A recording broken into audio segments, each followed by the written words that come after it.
এক শিক্ষক বলতেন, জীবনে যা কিছুই করো না কেন, নিজেকে খুশি রাখার কারণ অন্য কারো মাঝে খোঁজার চেষ্টা করো না। কখনো কারো উপর এত এক্সট্রিম লেভেলে নির্ভরশীল হবে না যাতে তোমার এক্সপেকটেশন পূরণ না হলে মন ছোট হয়, বিশেষ করে মানসিকভাবে। তোমার মন খারাপ, তুমি হেমন্তের গান শোনো, নিজেকে এক কাপ গরম কফি বানিয়ে বিকেলবেলা মিষ্টি রোদে আপন মনে নিজের সাথে কথা বলো, পছন্দের লেখকের বই পড়ো, নিজের কোনো বিশেষ ক্রিয়েটিভিটি থাকলে সেটা নিয়ে নিজেকে ব্যস্ত রাখো। অন্যকে ব্যঙ্গ করে স্ট্যাটাস লেখা, নিজের দুঃখ দুর্বলতার জনসম্মুখে প্রকাশ করা কোনো বুদ্ধিমান মানুষের কাজ।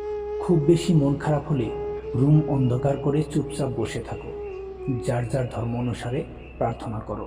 পুরানো কোনো স্মৃতি মনে করো, হাসো, কাঁদো, যাই করো নিজের সাথে নিজের এমন একটা সুসম্পর্ক তৈরি করো যাতে নিজের মন খারাপের দিনগুলোতে একটা কাজের প্রয়োজন না হয়।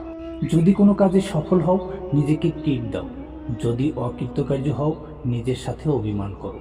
নিজের সাথে প্রতিজ্ঞাবদ্ধ হও, তবে অন্য কারো চোখে নিজের পারফেকশন খোঁজার চেষ্টা করো না। অন্যের চোখ তোমার ত্রুটিগুলোর মাঝে, যখন তোমার গুণগুলো খুঁজে পাবে না, তুমি কষ্ট পাবে। পারলে তুমিই পারবে। রেস্টুরেন্টে একা বসে খাওয়াটাকে নর্মালাইজ করতে হবে। পার্কে নিজের সাথে সময় কাটাতে চাওয়াকে হাস্যকর কেন মনে হবে? যদি সম্ভব হয়, ফাইন্যান্সিয়ালিও নিজেকে প্রতিষ্ঠিত করতে হবে, যাতে তীব্র মুড সুইং নিয়ে নিজেকে একটা চকলেট উপহার দিতে পারো, নিজের জন্মদিনে নিজেকে গিফট দিতে পারো, অথবা পাড়ার সুবিধাবঞ্চিত শিশুদের নিয়ে জন্মদিনের আনন্দ ভাগাভাগি করো।